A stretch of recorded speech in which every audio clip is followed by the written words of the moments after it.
Пътят ми в фотографията тръгна съвсем естествено. Просто като бях малка ми беше много приятно да снимам с смешната семейна камера, някакви изгреви, залези и така. Моите съученици не им беше интересно. То е било така съвсем един детски, ама не и съвсем детски желание да някаква красота да си запазиш, нещо да си откраднеш. И после в някакъв момент рисувах, явно визуално го е имало това влечение. После в един момент се здобих като по-голяма с дигитална камера, която вече ти позволява да снимаш до безкрай, без да ти се кара майка ти, че си оставил смъти пари в фотото. И тогава вече някакси се запознах с хора, влязох в някакъв процес, започнах да снимам аналогово и стана нещо важно.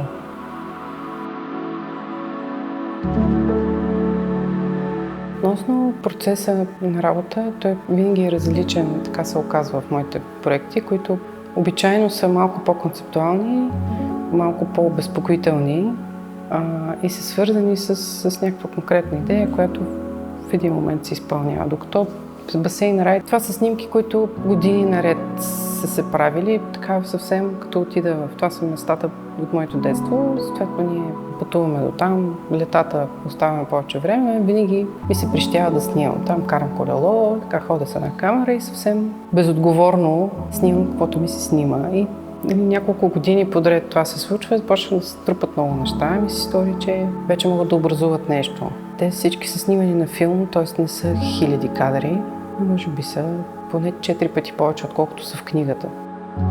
Чисто като процес, а тези снимки може би вече трябва да се видят, т.е. започна да ме тормози това, че има страшно много кадри, които седят в чекмеджето все едно. Някаква част от тях са чисто така семейни, други може би нещо има, т.е. те могат нещо да образуват. Тогава излязоха едни програми на Национален фонд култура и си казах, окей, сега мога да направя книга. Аз много обичам книжни издания, обичам неща на хартия. И това беше много добър стимул за мен, защото съм човек, който се колебае обикновено и му трябва време и се съмнява. И всъщност печелването на този грант, това, че имах срок, който да се свърши това нещо, беше супер. После просто имах някакво конкретно, имах си срокове вече зададени собствени да изчистя селекцията, което също е най-сложната част. Първо човек се оплита в собствените си сентименти или държи някакви неща, които не може да се откъсне, или е много критичен, много категоричен. Тоест аз в някакъв момент бих могла да оставя 20 кадри и да си кажа, ето, нищо не е окей. А правенето на книга изисква монтаж по някакъв начин. Тоест то е много по-различно от това да правиш изложба. И дълго време печатах едни неща в една голяма тетрадка, ги пренареждах, залепях, за да виждам отгръщането как работи. Самата работа по изложбата вече беше доста по-лесна, като имам готово нещо, което освен това за мен вече е минало време, то не е толкова инфарктно, не е тревожно. Някакси съм преживяла публиката и ми беше страшно приятно всъщност някой, на когото имам доверие, да пипне, да подреди. Владя направи подредба, която аз никога не бих могла да направя. Тоест при мен щяха да вървят нещата някакси така цък-цък-цък. И тя нещо друго видя, което беше супер наистина.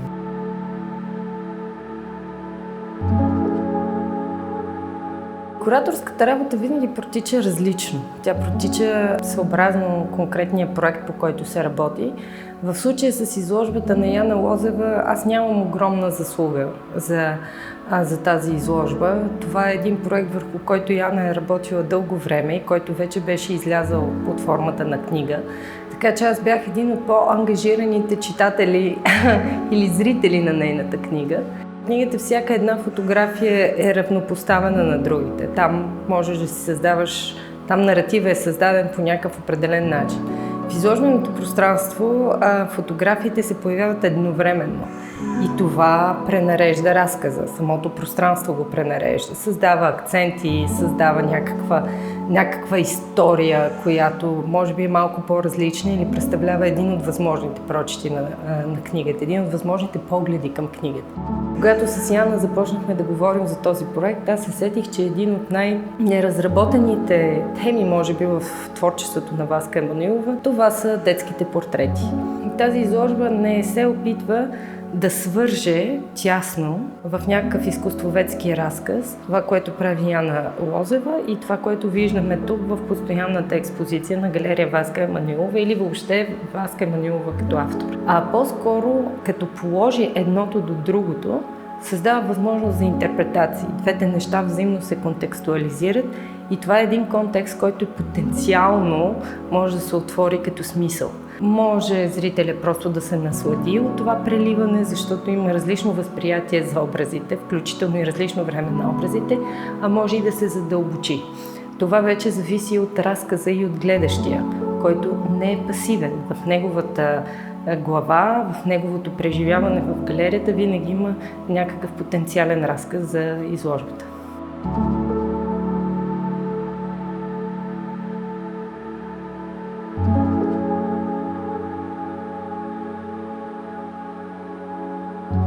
Много често ме питат за кадъра с водата. Има един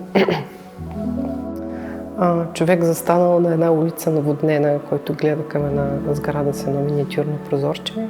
Там, където е къщата на баба ми, като има много голяма лятна буря, винаги се наводняват тези две улици, шахтите се запълват и така едни хора джапат вътре боси, за да отпушват. Това голямо ябълково дърво, което също е първия кадър в изложбата и това, което е кавъра на книгата, е на другата ми баба в двора всъщност, но ябълково дърво, което нейният дядо е посадил, така тя много се грижи. Има в изложбата един кадър на моя съпруг с един бинокъл, да ходи да гледа птици. Това е много лична работа по някакъв начин, която е свързана с моето минало и е свързана с моето дете, което расте. Тя е такава сентиментална, в най-добрия смисъл на думата. На мен ми харесва да я наричам сентиментална. Така че това е моята носталгия, моят опит да запазя нещо, което изчезва. Някакъв, освен детството на моето дете, което изчезва и за мен това е по някакъв начин болезнено. Един облик на малкия град, който също, просто аз виждам през годините как това нещо се подменя с новите дограми, с новите къщи, с новите облицовки и така. Има някакви неща, които за мен са били определящи, както и чувството, най-грубо казано, да се мотаеш. Защото моето преживяване беше за едни такива много бавни, прашни, горещи лета, в които аз се мотая. И това е нещо, което ние губим. Вече не можем да се мотаем, защото ако имаме време, то е повечето хора и при мен също веднага вниманието е в някакво устройство. Това е нещо, което според мен страшно ми е дало тая скука. На въображението, някакъв вътрешен свят, някаква връзка въобще със света.